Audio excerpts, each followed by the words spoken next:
What's going on, guys? It's Noob603, and today I am bringing you Loadout. Now, what is Loadout? If I can explain it in 10 words or less, it's a hilarious and addictive third-person arcade shooter. Now, to put it in their own words of the developers, it's an outrageous new multiplayer shooter that's all about the guns, baby. The main draw about this game, actually, is that it's big on weapon customization. You can build a massive variety of absolutely insane weaponry. Apparently, there are billions of combinations, so each gun can be totally customized, totally unique, and totally deadly. So to elaborate a little bit, it's a funny little arcade shooter that doesn't take anything overly serious.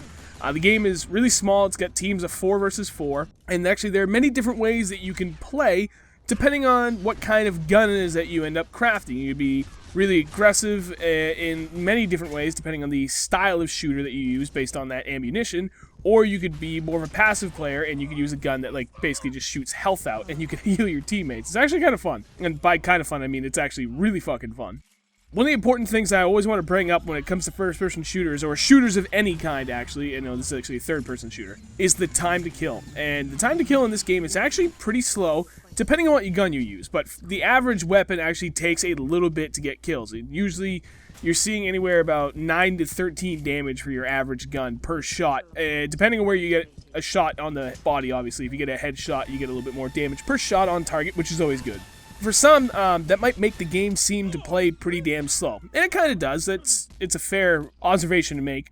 But people are constantly jumping around or tucking and rolling during firefights to try to get the upper hand. So that kind of adds a little bit of a faster feel to the pace of the game. Now, something you're really going to love about this game is that you can test any gun that you customize before you finalize the purchase.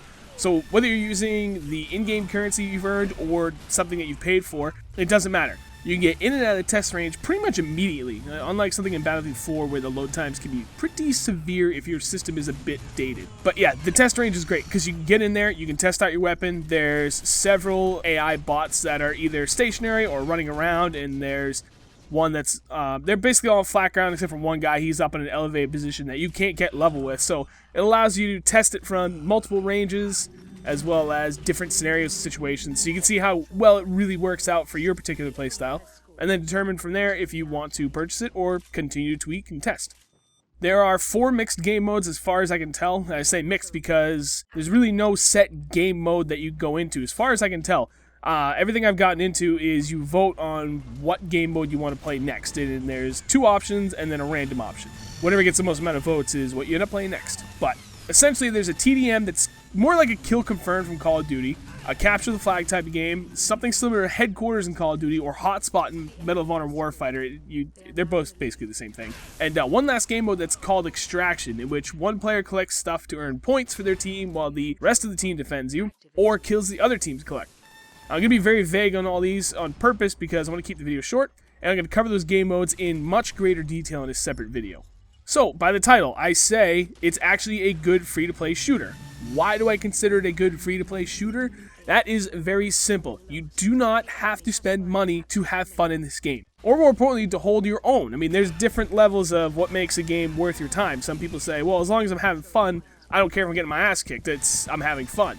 But other people think that, okay, well, I need to be able to at least hold my own without having to spend money to enjoy a good free-to-play shooter. And that's exactly what this game is. I don't feel that you actually have to spend any of your money to be able to have fun in this game or to hold your own. And that's an important aspect about free-to-play shooters, at least to me.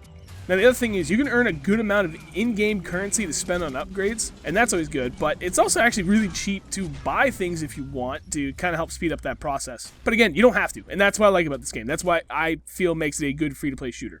That's going to be it. I just kind of want to throw it out there.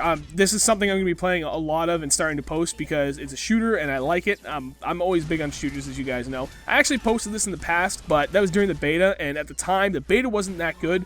At this point, the game was officially released, I believe it was January 31st, so a week ago, just about at this point, by the time this video goes up.